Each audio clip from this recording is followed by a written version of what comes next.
Hey everybody, thanks for tuning in. This is going to be one of our first master set walkthroughs. Really excited to kind of run through this with you.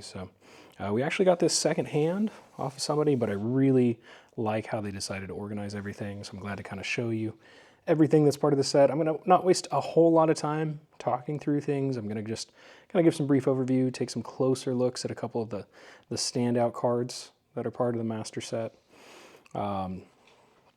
Like I said, the previous owner, I really like how they chose to go through and organize everything. So instead of being organized by number, it's actually kind of organized by the order of the Pokemon in the deck. So you're going to see each one of the starters kind of gets its own page for all of the, the commons, the rares, the illustration rares, and the SIRs.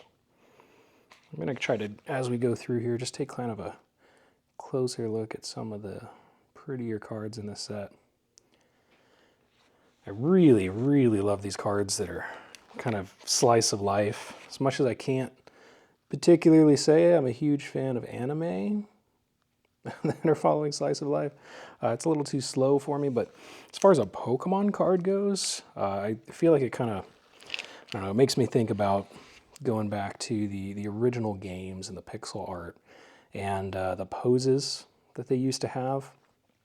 I loved how it was kind of open to interpretation, right? So like as kids, we were able to see those things and we kind of imagined, how would Charizard or Charmeleon move, and they'd be in like a particular pose, versus now that everything's gone 3D and, they're borderline T-posing with a couple very specific animations that they like to make. So I really just love the artwork. Like they did so well with the whole 151 set.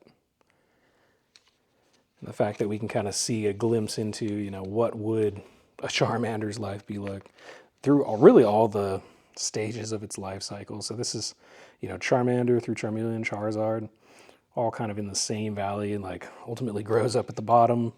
Then he's able to climb up as he gets bigger to the point that he's finally like flying well over the top of it. Blastoise, the whole Squirtle evolution line's really cool looking too. I gotta say, I'm not as big of a fan of kind of the art style they went with this. Squirtle looking kind of like a cue ball here. It definitely gets cooler. I mean, Wartortle, I've always thought kind of looks awesome, but I guess I'm not not going to question that one as much. The Blastoise is okay, but you compare the Blastoise to the Charizard, and the Charizard just looks so much cooler based on his positioning and everything. Still a really awesome card. Still really like the art style. Just feel like Blastoise probably could have been doing something a little bit more interesting rather than just looking like he's drowning. Don't really think that would be on brand for a Blastoise. Let's see. So I'm going to try to just hit all of the special illustrations or the illustration rares as we go through this. And then just make sure that we're spending a couple seconds on each page. So with a typical master set, you'll see how we have, the common, and then there's the reverse holo of most of the cards. For cards, so he told me that what he did, there's a handful of cards that do actually have a holo, and so he actually put those behind the regular common. I don't think he was tracking on that, and that's something that I think a lot of people aren't aware of. If you're using Pokedata.io, they will show you when a card has like a variation. Gotta love this Pikachu. Again, cool, the slice of life of like, this is him running like through a crosswalk with Growlithe and, a Gengar, Jigglypuff kind of crossing at the same time. So Pokedata, when they list their variants, they don't include the regular holographics. I'm not sure if it's something that I've kind of overlooked as well. Obviously, it's something that this collector had run into. So just, keep that in mind if you're using that for building out your master sets. There are still a lot of regular holographic cards. This just looks really cool too. I like the fact that like Nidoking, Rhydon have kind of held with that original art style from like the beta Pokemon and what they were supposed to look like originally. So I'm not going to call out just the regular full arts as good as they look. Not quite worth us yanking out of there. just in general, just all of the art for this whole set looks really nice. I really like the angle they got on Meowth here.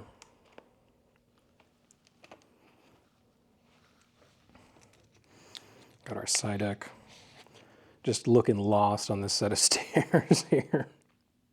I feel like if there were Psyduck in real life, it'd be a matter of just random. It wouldn't be like Scarlet and Violet where they're just, you know, everywhere if there's water. They'd be in like random spots just looking completely confused, like how did they get there?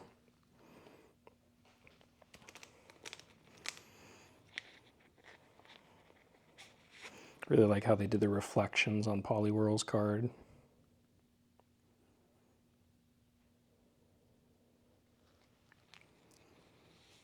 It's interesting too how they kind of selected like which cards were going to get a call out and get something special. Worth noting down here, we do also have the promo cards that would have fallen into the set in here. So even though this technically is not 151, it's SVP, and it would be a Black Star promo, it's still, you know, would have been packaged with the Alakazam EX premium box. That was a 151 product. And then of course we've got Alakazam's full art. Saw something funny the other day talking about like if they came out with another regional variant of Alakazam, it'd be kind of funny if he was using forks instead of spoons. And considering Pokemon's recent design choices, I wouldn't be entirely surprised by that. Then we got Machoke helping these guys move in with the Pidgeys and Meowth kind of on the outside. Harkens back to the beginning of Ruby and Sapphire where you're coming in out of the moving truck.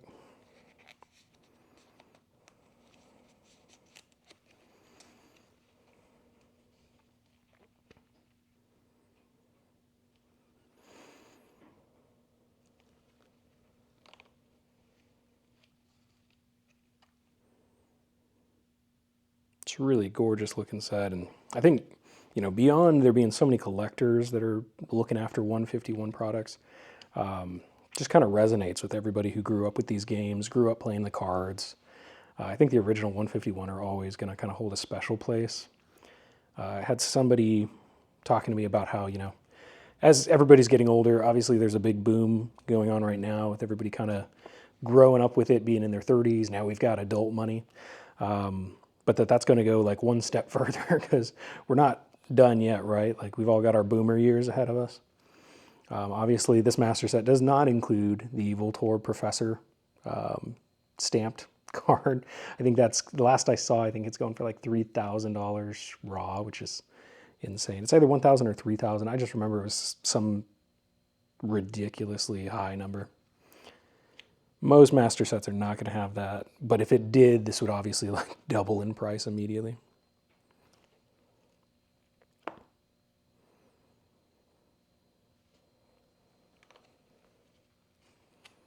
But yeah, we've all got plenty more time ahead of us, and I think we're going to see the kind of 151 over time just continue to grow in value.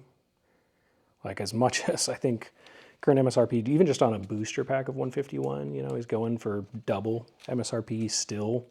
And this is, you know, well a year after its release. It's hard to tell. So they don't ever announce when they're doing reprints. We just kind of realize that there's suddenly a bunch more product on the market. And with like Blooming Waters, it is kind of looking like, you know, there's the potential that maybe they've started printing some more 151. But of course, those are in super high demand. Those are disappearing almost as quickly as they come out. Mr. Mime kind of having a little get together in the park here. So I'm not seeing the prices likely come down from 151. I think they would really have to like triple down on production, and they've got too many other big sets like Surging Sparks and Prismatic Evolutions. We got Journey Together right around the corner. Here we go for all of our Helix worshippers out there. I really like that they, even though like, because Kabuto didn't get a, you know, obviously he didn't get a full art, but he's still kind of featured in Ammonites, which is kind of nice. Still gets a shout out, but it's good that they chose the Helix fossil for that. Lord Helix.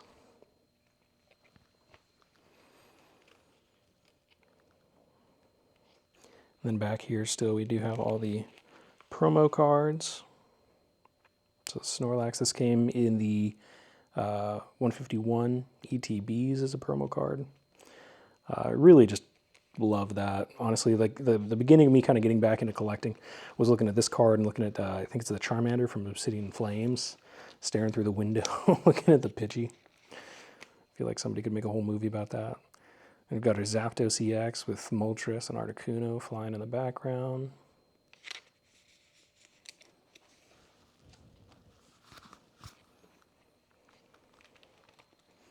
It's interesting too that they consistently, for these full art cards, chose like the mid evolution. Most of them are not the final evolution. Got Dragonair majestically kind of floating through like a water temple.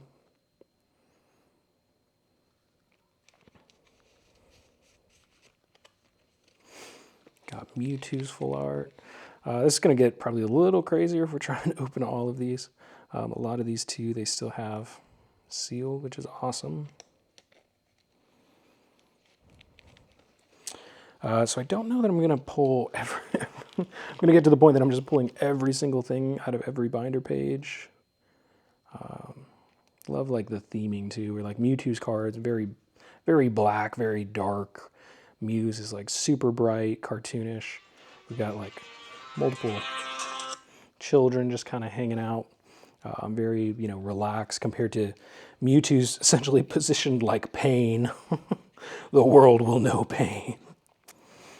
All of our fossils. And here too, so they have the common cards. If there was a holographic, it's behind it. But then we have mostly the reverse holos through here. I know he told me that, he was running out of space as he was getting through to the end of the set. But got all of our full art trainers. We got Bill looking through, inspecting some paperwork. Daisy kind of hanging out in a field. Erica in her garden. Kind of looks like she's working on some different perfumes, some aromatics. You remember her aromatherapy fascination. And we got two different, the illustration rare, special illustration rare of Giovanni's Charisma, chilling out. I feel like it would make more sense for him to be holding a drink, but he's chilling there with a Pokeball, which makes sense with the Master Ball chilling back behind him. And then we've got our energies. Well, thank you so much for checking this out with me. Again, that has been the 151 Master Set.